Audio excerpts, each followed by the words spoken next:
Ang gayumang ituturo ko sa inyo upang hindi ka iiwan ng asawa mo o kahit kasintahan mo lamang. Gawin ito ng may malinis na intensyon, ay may buong pagmamahal sa puso.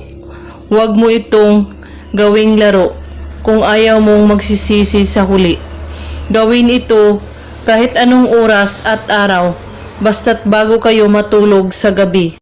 Pumunta po kayo sa tahimik na lugar na walang makakaistorbo sa iyo o makakakita. Sindihan ang kandila, ilagay ito sa iyong harapan, at dapat tuloy-tuloy ang paggawa sa ritual na ito.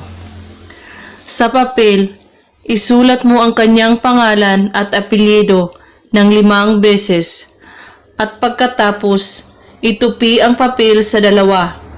Sa kahawakan at pagkakaisipan mo ang taong ginagayuma mo. Pagkaisipan siyang mabuti at saka usalin ito ng mahina lamang.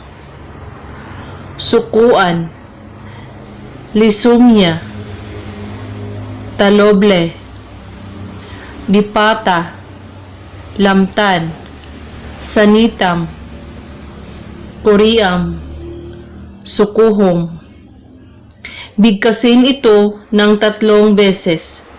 At pagkatapos mo itong bigkasin, maaari mong patayin ang kandila gamit lamang ang iyong kamay. At huwag mo itong ihipan. At ang papel ay itupi ito hanggat ito ay maliit lamang. At ilagay mo ito sa iyong wallet o bag. Ang kandila ay pwede rin itong gamitin sa susunod mong ritual. At kailangan ang papel ay hindi makita ng iba o mapapakialaman kahit sino, at huwag na huwag mong sasabihin sa iba na may ginawa kayong ritual. At kung may katanungan po kayo ay magko-comment lang po sa baba. Maraming salamat sa panunood. May God bless us all.